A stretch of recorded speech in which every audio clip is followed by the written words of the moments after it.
আসসালামু আলাইকুম, welcome to my channel creative studio by Mitu. কেমন আছেন সবাই? আশা করছি সবাই অনেক ভালো আছেন। আমি নিজেই আসলে কিছুটা শারীরিকভাবে অসুস্থ।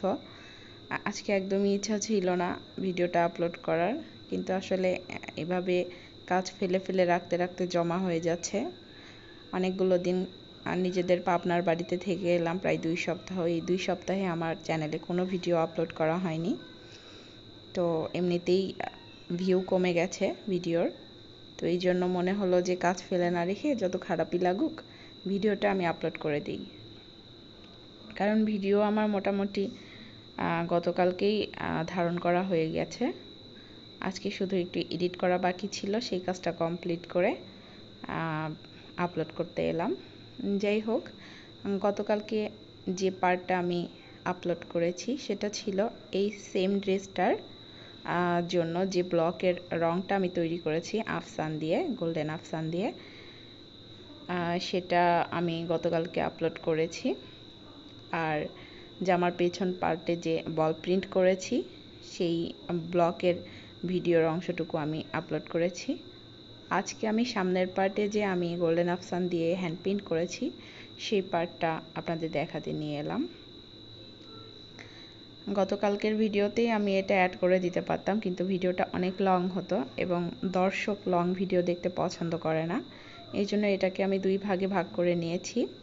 রং তৈরি সহ জামার পেছন পার্টে বল প্রিন্ট ব্লক করে দেখিয়েছি ফার্স্ট পার্টে, আর আজকের সেকেন্ড পার্টে থাকছে জামার সামনের অংশে যে হ্যান্ড প্রিন্ট করেছি সেইটা। দেখতেই পাচ্ছেন আমার অলরেডি কাজ চলছে ভিডিওতে।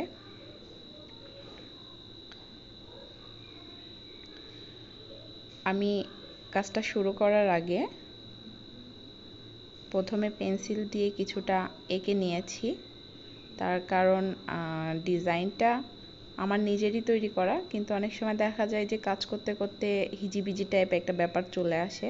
একটু এঁকে নিলে কনফার্ম হওয়া যায় যে কোন অংশটা ঠিক হচ্ছে, কোন অংশটা ঠিক হচ্ছে না, কোনটা কেমন লাগবে। আর চাইলে হ্যান্ড প্রিন্ট করার সময় এটাকে রিমুভ করে দেওয়া যায় কোনো অংশ ভালো না লাগলে। তো এই জন্য আমি আমার মতো করে কিছুটা এঁকে নিয়েছিলাম। তারপরেও কিছু কিছু অংশ ভালো লাগেনি দেখে সেগুলো আমি কাজ না করে অন্যরকম করে ব্রাশ দিয়ে কাজ করে নিয়েছি। যারা একদমই নতুন তারা অবশ্যই এঁকে নেবেন, আর যারা ভালো আর্ট পারেন তাদের না এঁকে নিলেও চলে। এটা একদম কমন একটা কথা, বলে দেওয়ারও তেমন কিছু নেই। জামাটা আমি আমার নিজের মতো করে সামনে হ্যান্ড প্রিন্ট, পেছন পার্টে ব্লক করেছি। কেমন হয়েছে সেটা আপনারা অবশ্যই আমাকে কমেন্টে জানাবেন। আর আপনাদের যদি আরও কোনো কাজ দেখার ইচ্ছা থাকে কমেন্টে আমাকে জানাবেন, আমি যতটা পারি সেই কাজগুলো নিয়ে হাজির হওয়ার চেষ্টা করব। আমি একটু গ্রাম সাইডে থাকি, এখানে সব রকম প্রোডাক্ট অ্যাভেলেবল না। আমাকে ঢাকা থেকে কুরিয়ার করে আনতে হয়, পাবনা থেকে কুরিয়ার করে আনতে হয়। তো আমি চাইলেই যখন তখন যে কোনো ভিডিও তৈরি করতে পারি না। আমার হাতের নাগালের মধ্যে যেই প্রোডাক্টগুলো আছে এই প্রোডাক্টগুলো নিয়ে যেই কাজগুলো করা যায় আপাতত আমি সেগুলোই করছি। তবে আমি ঢাকা থেকে কিছু প্রোডাক্ট আনিয়ে রেখেছি যাতে আমি ধীরে ধীরে ভিডিও তৈরি করতে পারি।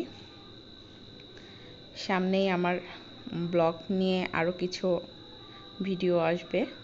তার মধ্যে আমরা জানি যে কিছু কমন কালার পাওয়া যায় ব্লকের, অ্যাক্রামিন কালার, কিন্তু কিছু আনকমন কালার আছে যেগুলো কিনতে পাওয়া যায় না, যেগুলো বিভিন্ন রঙের সংমিশ্রণে তৈরি করতে হয়। এই টাইপের কিছু কালার আমি তৈরি করে আপনাদেরকে দেখাবো, যাতে ওই কালারগুলো আপনারাও ঘরে বসে তৈরি করে নিতে পারেন। এছাড়া যাদের আর্থিক অসঙ্গতি আছে, ডাইস কিনতে তো মোটামুটি ভালো পরিমাণ টাকাই লাগে। তো যারা ডাইস নেই কিন্তু ব্লক করতে চান, হয়তো 20 টাকার রং কিনে আনলেন, 50 টাকার রং কিনে আনলেন, কিন্তু ডাইস নেই, আপনারা বাসায় যে সবজিগুলো আছে সেই সবজিগুলোকে দিয়েও কিছুটা ব্লক করতে পারবেন। আমি সামনেই সবজি নিয়ে একটা ভিডিও তৈরি করব। আর তারপরে আসবে বাটিক আর টাইডাই। বাটিক সাধারণত আমি করি না, তবে আপনাদের দেখানোর জন্য হলেও আমি বাটিকের ভিডিও করব। আমার টাইডাই করতে ভালো লাগে। আমি কিছু কালার এনে রেখেছি, VAT colour, Prussian colour, sulphur colour. আমি সামনে এগুলো নিয়ে ভিডিও তৈরি করব। আপনারা যারা আমার চ্যানেলের ভিডিও নিয়মিত দেখেন কিন্তু চ্যানেলটি সাবস্ক্রাইব করেনি, তারা অবশ্যই চ্যানেলটি সাবস্ক্রাইব করবেন আর পাশে থাকা বেল আইকনটি অবশ্যই বাজিয়ে দেবেন, কারণ পাশে থাকা বেল আইকনটি বাজিয়ে না দিলে আমি পরবর্তীতে কি ভিডিও আপলোড করছি সেটার নোটিফিকেশন আপনাদের কাছে যাবে না। তাই ভিডিওগুলো দেখতে হলে অবশ্যই বেল আইকনটি বাজিয়ে রাখবেন। আমার জামার ইয়োকের সাইডে যে কাজটা ছিল সেই কাজটা কমপ্লিট হয়ে গেছে। এখন জামার নিচের দিকে যে কাজটা আমি করব সেই কাজটাই করছি। আমি এখানে 7টা ফুল এঁকে নিয়েছি। আমি পেন্সিল দিয়ে ফোঁটা ফোঁটা করে পয়েন্ট আউট করে রেখেছিলাম। 7টা ফুল আঁকা শেষে এখন আমি এগুলোতে ডালপালা অ্যাড করব, পাতা অ্যাড করব, কলি অ্যাড করব। দেখেন এটা একটা জামাটাতে আমি এতটুকু হ্যান্ড প্রিন্ট করার পরে কিন্তু কেমন ফাঁকা ফাঁকা লাগছে।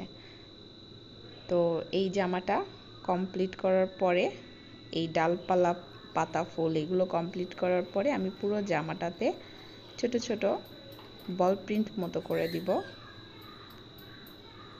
তুলির সাহায্যে। আমি যদি প্রথমেই কাঠের ডাইস দিয়ে সামনের পার্টে পুরো বল প্রিন্ট করে নিয়ে তারপরে আর্ট করতাম, সেক্ষেত্রে আমার এই জামার যে ডিজাইন এটা সম্পূর্ণভাবে ফুটে উঠতো না। এই কারণে আমি প্রথমে বল প্রিন্ট করে নেই নাই, এই জন্য আমি আগে এই চিত্রটুকু করে নিলাম। এখন আমার এই কাজটা কমপ্লিট হয়ে গেছে। এবার আমি এটাকে আরেকটু গর্জিয়াস করার জন্য দেখেন ছোট ছোট ফোঁটা ফোঁটা করে দিচ্ছি। পুরো জামা কমপ্লিট হওয়ার পরে কমপ্লিট জামার আমি একটা অংশ শেষে অ্যাড করে দিয়েছি।